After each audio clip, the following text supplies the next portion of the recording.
আসসালামু আলাইকুম। Walton smart fridge presents ক্রিক টকে সকলকে আমন্ত্রণ। মুশফিকুর রহিমের একটা সমৃদ্ধশালী ক্যারিয়ারের পরিসমাপ্তি ঘটেছে। যদিও ক্যারিয়ারের শেষের দিকে তিনি খুব বেশি ফর্মে ছিলেন না, কিন্তু তারপরও তিনি যখন তার ফর্মের পিকে ছিলেন, তার কন্ট্রিবিউশন বাংলাদেশের ক্রিকেটের ব্র্যান্ড ইমেজটাকে আপলিফ্ট করতে যে অবদান রেখেছে, সে অবদান আমরা কেউ কখনো ভুলতে পারবো না।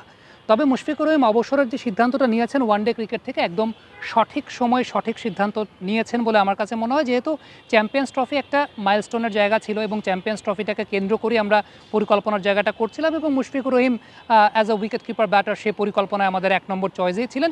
বাট আনফর্চুনেটলি এই টুর্নামেন্টে তিনি ভালো করতে পারেন নাই।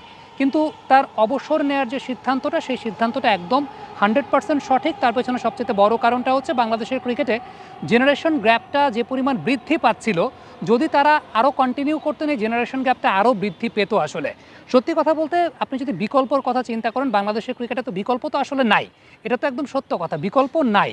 কিন্তু সমস্যার জায়গাটা হচ্ছে যে তারা যদি আসলে কন্টিনিউ করতেন আরও কিছুদিন, তাহলে এই বিকল্পটা তৈরি হতেও আরও সময় লাগতো।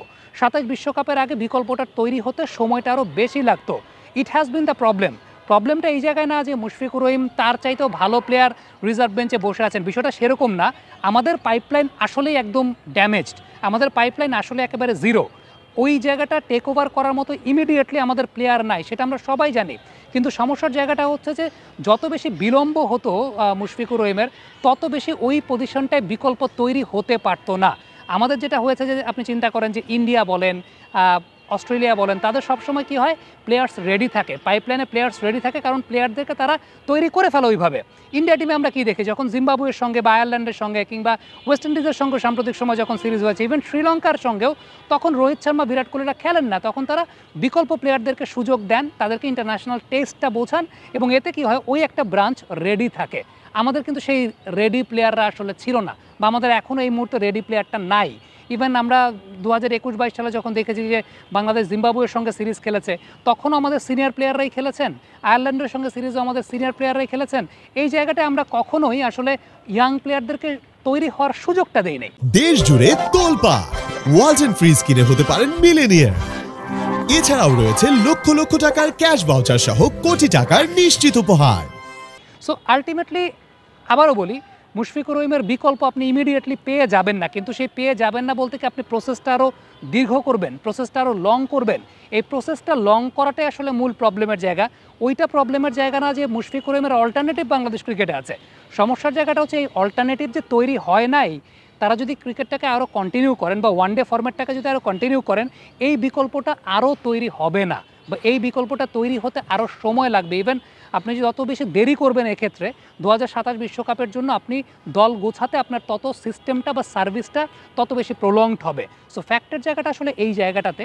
আদারওয়াইজ মুশফিকুর রহিম বলেন, মাহমুদুল্লাহ রিয়াদ বলেন, তাদের কন্ট্রিবিউশন নিয়ে তো কারো কোনো সন্দেহ বা সংশয়ের জায়গা নাই। আপনি খুব সিম্পল একটা ব্যাপার চিন্তা করেন, স্টিভেন স্মিথ যে রিটায়ারমেন্টে গেছেন, স্টিভেন স্মিথ রিটায়ারমেন্টে গেছেন কেন? রিটায়ারমেন্টে গেছেন কারণ 27 বিশ্বকাপকে কেন্দ্র করে অস্ট্রেলিয়া টিমটাকে গুছানোর জন্য তত বেশি সময় পাবে। হ্যাঁ, আবারও বলছে, আমাদের বাংলাদেশে বিকল্পর জায়গাটা অস্ট্রেলিয়ার মতো নাই, আমাদের বাংলাদেশে বিকল্পর জায়গাটা ইন্ডিয়ার মতো নাই।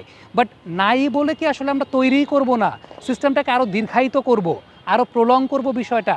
প্রবলেমটা আসলে এই জায়গাটাতে যে যত বেশি ওয়েট করতেন মুশফিকুর রহিম, তত বেশি এই জেনারেশন গ্যাপটা অনেক বেশি মাত্রায় বৃদ্ধি পেত।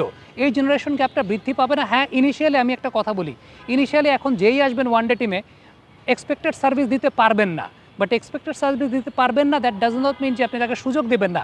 এই মুশফিকুর রহিম, মাহমুদুল্লাহ রিয়াদ, তারাও ক্যারিয়ারের ইনিশিয়াল স্টেজে বাংলাদেশ ক্রিকেট বোর্ড তাদের প্রতি তখন ইনভেস্ট করেছিল, তারাও ইনিশিয়াল স্টেজে ওই রকম মানের ব্যাটসম্যান ছিলেন না, তাদেরকেও ইন্টারন্যাশনাল ক্রিকেট খেলিয়ে ওইভাবে সুযোগ দিয়ে খুব সিম্পল একটা ব্যাপার চিন্তা করেন, খালেদ মাসুদ পাইলট সে সময়টাতে বাংলাদেশ টিমের অটোমেটিক চয়েস ছিলেন। তখনকার চিফ সিলেক্টর ফারুক আহমেদ যদি খালেদ মাসুদ পাইলটকে ড্রপ করে মুশফিকুর রহিমকে সেই জায়গাটায় সুযোগ না দিতেন 2007 বিশ্বকাপের আগে, তাহলে কিন্তু আলটিমেটলি বাংলাদেশ ক্রিকেট মুশফিকুর রহিমের মতো একজন প্লেয়ারকে পেতেন না। সো ফ্যাক্টের জায়গাটা আসলে ওই জায়গাটাতেই যে জেনারেশন গ্যাপটা প্রলং না করা, সেটা সবচেয়ে ইম্পর্টেন্ট ব্যাপার, যেটা আমি ব্যক্তিগতভাবে মনে করি। তবে স্টিল টেস্ট ম্যাচ ক্রিকেটে মুশফিকুর রহিম আরও 2 থেকে 3 বছর সার্ভিস দেওয়ার মতো তার এবিলিটি আছে, এবং টেস্ট ম্যাচ ক্রিকেটটা আসলে ওই বয়সের ক্রিকেটারদেরই খেলা উচিত বলে আমার কাছে মনে হয়, বা তারাই টপ চয়েসে থাকা উচিত বলে আমার কাছে মনে হয়। কমেন্ট বক্সে আপনাদের মন্তব্য মতামত জানতে চাই, লিখে পাঠাবেন।